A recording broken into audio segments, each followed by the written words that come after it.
What's up, everybody? Got another one here to work on, and it is this pretty cool precedent behind me. And so we're gonna find out what's going on with this thing. I got a little suspicion of what it could be, but we're gonna find out real quick. So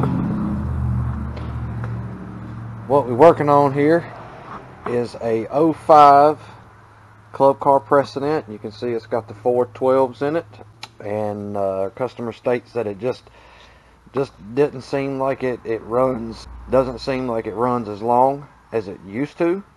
And so what we're going to do is check this battery pack and then check the batteries individually. We're going to check the load when we go to ride it, see what that voltage drop is, and then of course we'll check the charger. So stay tuned, we're going to get into it.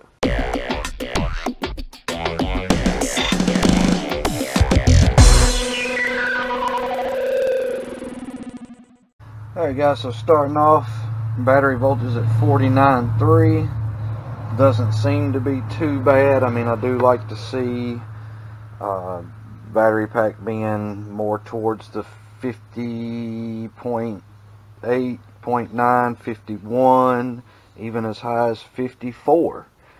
I'd rather see batteries that high because we know that they're really still pretty healthy. And these batteries in this golf cart are not that old, so that's a little concerning.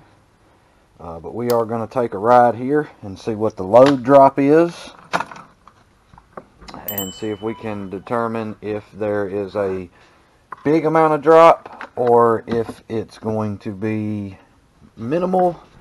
We're going to just check the batteries individually to see if maybe there is just one battery here that's kind of out of whack from let's say the other three.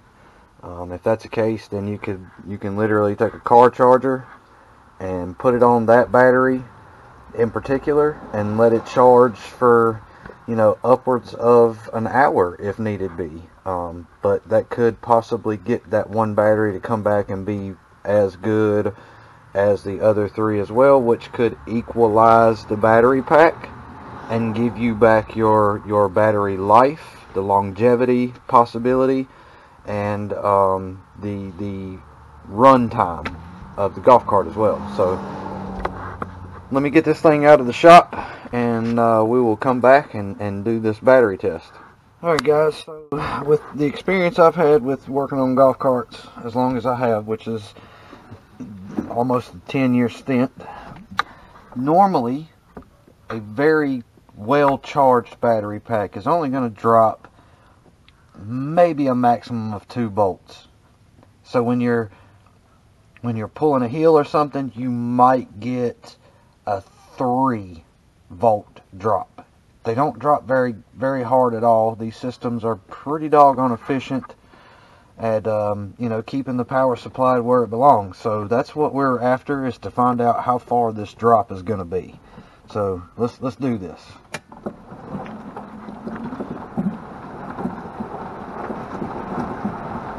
Get out here where I can give it the full beans. Alright, here we go guys. Let's see what happens.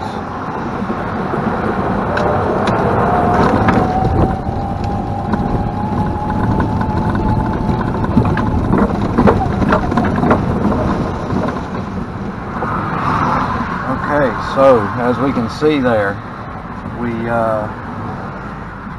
have about a 50 to 70 yards, maybe 100 yards to the very end of the gravel down there, and I just did about 3/4 of that with the pedal to the floor, and you can see that that sucker dropped down way down into the low 40s on the meter. So that's telling me that either we got a battery dropping so far out by itself, and or the potential of this battery pack may not be getting charged properly. So we're going to do one more pull on this thing, and we're going to go all the way the 100-yard stretch there, close to it anyway, and see what we can get at a consistent. Once we get the cart to the consistent speed that it goes, we'll see that it's dropping and staying pretty consistent there. And so after that, we're gonna go in and actually check this charger and see what that thing might be doing. So let's see what happens here. 49.1 right off the bat.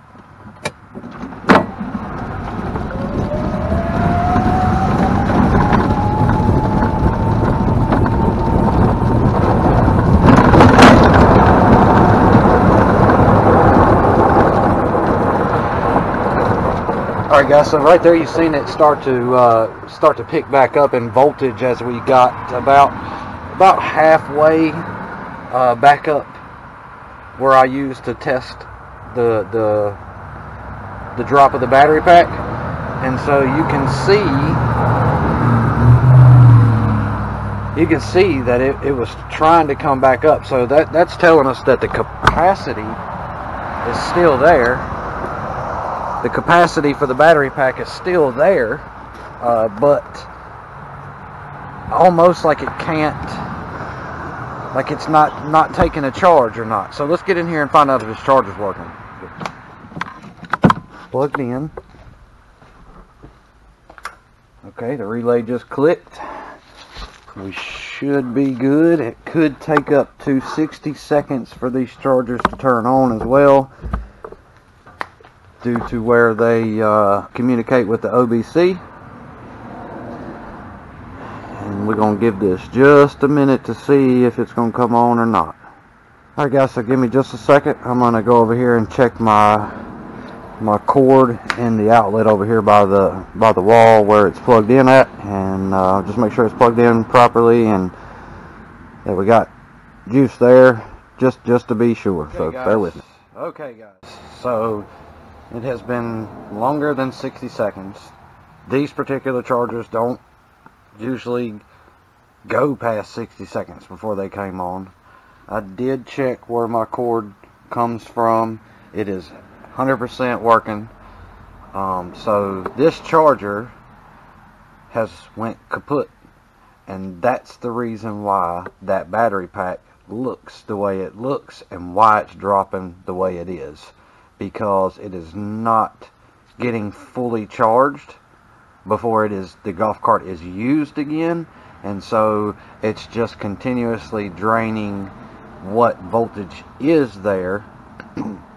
And with that significant of a drop, that's telling you that it is definitely not taking a charge to get all the way back to the full capacity of the pack itself. So in this circumstance, there are things that you could potentially do and check. You could get this off of the, take your cover off the charger.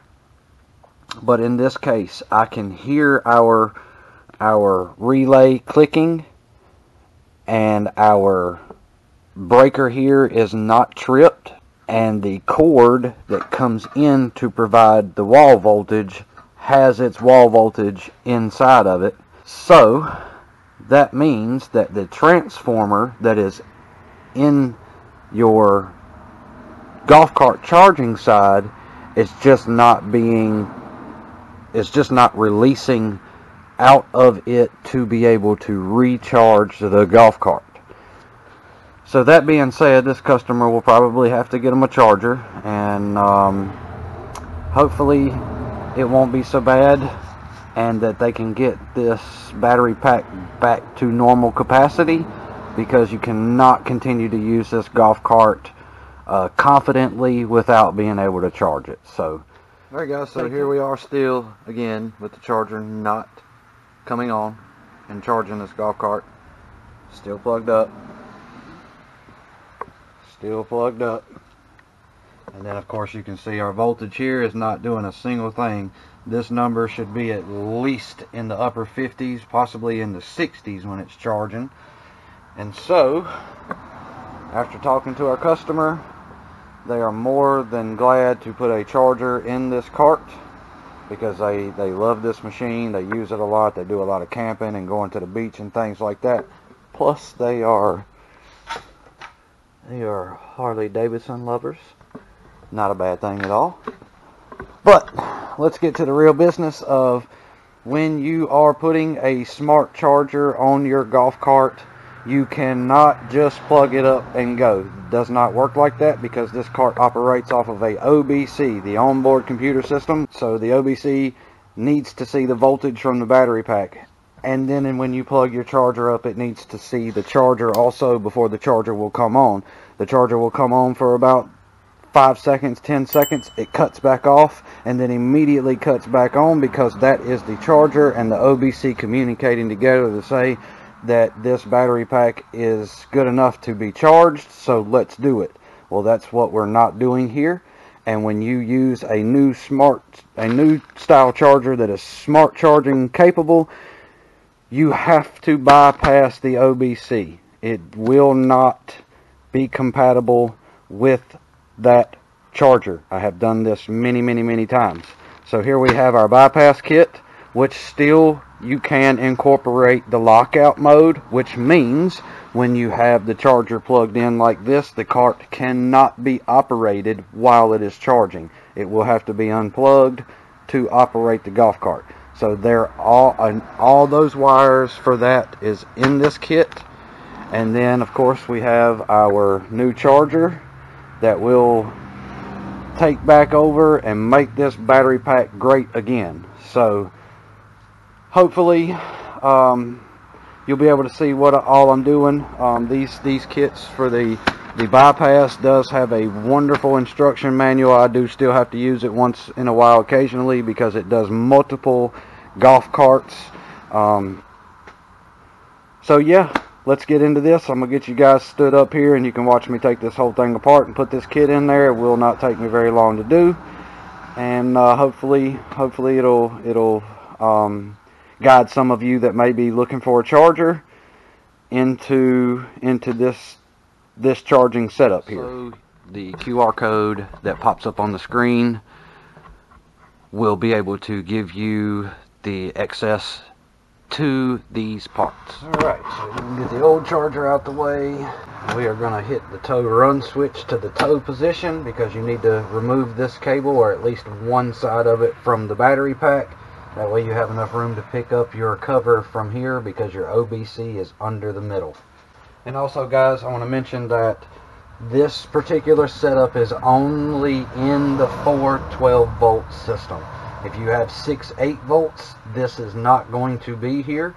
All of this will be behind here, and you access that from underneath your back seat kit, or if you're still using it as a golf cart where you carry your golf clubs and stuff on it, will be in behind your bag well.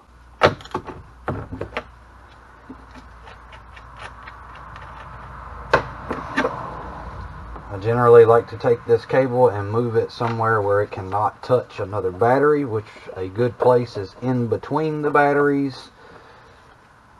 And then we get a 10 mil or 5/16, whichever screw is here. It can be either or. You pull this bolt out of your way and this cover will be ready to come off. Looks like my bolt here is going to be a 10 mil.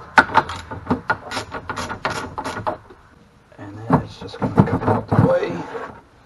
And there's your cover. And as you can see, here is your mounting plate for your controller, your onboard computer, your tow run switch, and a place for all your cables to run to the back to the motor. Okay, so this booklet actually shows you for the Precedent and for the DS. The DS is actually a little bit more simpler than this, but this can give you like the lockout capability, and some of your newer DS's need the certain plug that comes with this kit. And but we're with the Precedent at this moment. So this instruction booklet tells you that 2004 to 2008 and a half. So that gives us a clear 412 volt system year range. So it is good for you to double check, lift up the seat just to make sure that you do have these 412s and not the 6.8s, because they did put 6.8s also in some of the carts between the 04 and 08 and a half year models.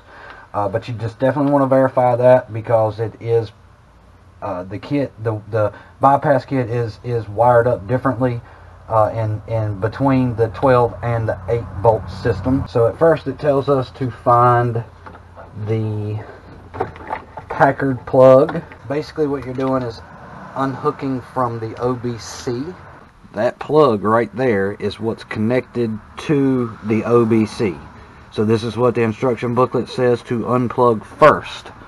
It is deep down inside this hole right here, but it is reachable.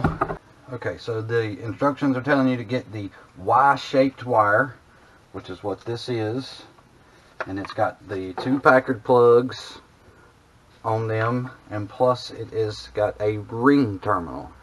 So what you're going to do is you're going to take the plug that goes into, that you just unplugged, you're going to plug it in here. Okay, and then you're going to take the other end and plug it into the OBC with the other end. And then the end that's going to have the ring terminal on it, you want to be able to fish across. So we're going to fish it under the wires that are here. And what I like to do with that is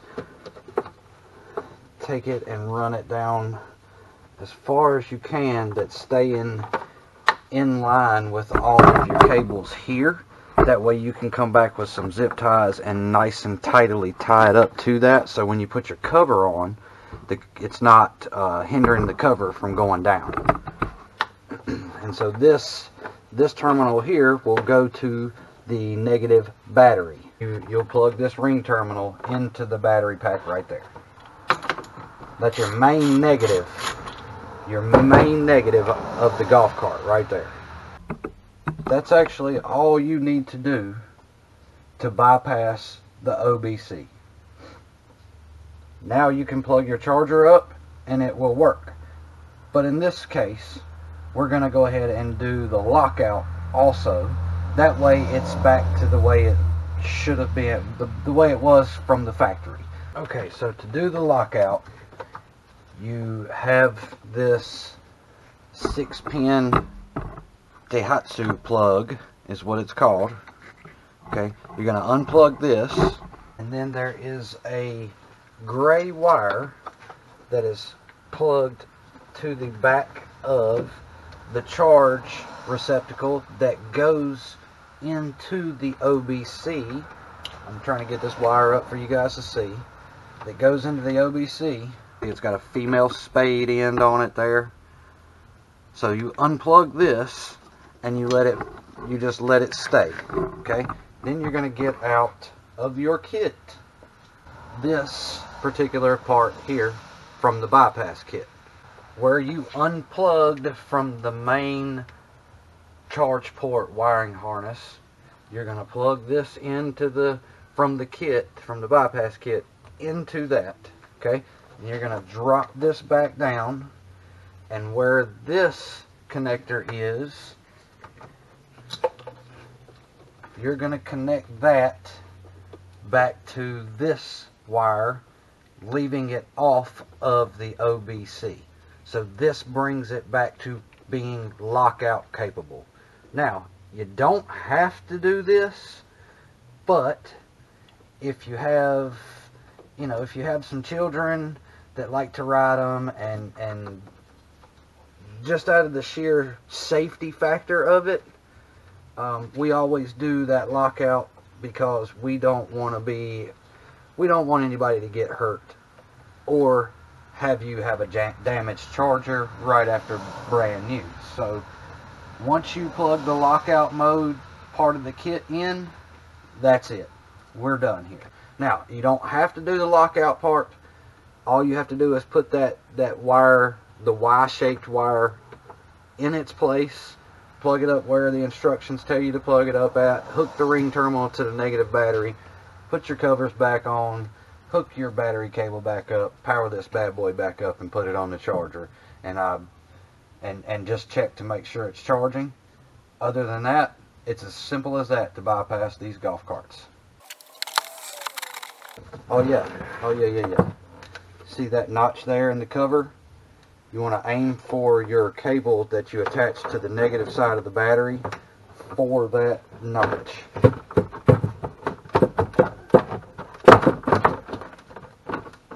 difficult to do that one-handed. But we are aiming to put that in that notch so that way it sits good. Get your other wires also, because there's another one on this side to go into the notch. Okay, now I'm going to lay my voltmeter back up here. And this is going to be part of checking the system once we get the charger here up and going. And so I am all set and ready to plug this up. Let me grab my cord. And now that we've got the charger plugged up, we're going to hit the switch. And look at that. Battery voltage is already climbing pretty regular like. And so at this point now, guys, with the chargers that we sell, like I said, it can be found on our website. Oh, looky there. It can be found on our website with the QR code that's going to be at the bottom of the screen. But with our charger, it is a newer style smart charger. It does have both charging capability and maintaining capability. Okay, it will maintain fully charged battery pack for however long it needs to sit for, let's say, the winter time. And so you leave this thing plugged up, I'd say at least once throughout each of the colder months that the golf cart is sitting, you go out and you just put the battery voltmeter on it like this just for a minute, just to see where you're at, to make sure that it is still maintaining that battery voltage. But that is it. These chargers we have dealt with for a very long time, guys. These are great. They're very easy to handle. I mean, I can take a finger and lift that charger. Unfortunately, these boat anchors here are super heavy, so it's a big change, but with the same compatibility of being able to get you back going again. So this battery pack will more than likely come back to where it can handle the full capacity of what the golf cart's asking for. It will be sustained in a full charge, and now it can remain that way for this customer. Like I said, guys, the QR code's going to be at the bottom of the screen, so you can get directly to our website to be able to see any of the products that you see me installing on any of the work that I do. We greatly appreciate you guys watching our channel, liking our videos, but don't stop. Don't stop, guys. Y'all have been such a great support to us. Thank you so much. Don't forget to hit that like button, comment on any of the videos that you have questions about, and don't forget to subscribe to the channel. We will always respond to you, whether you call us by phone or hit the channel up with a question of any sort. Hope this video helps you guys out in determining whether you need a charger or whether you have a battery issue. And if you do, please feel free to reach out to us. We will take care of you. Thank you so much for watching, and God bless you guys.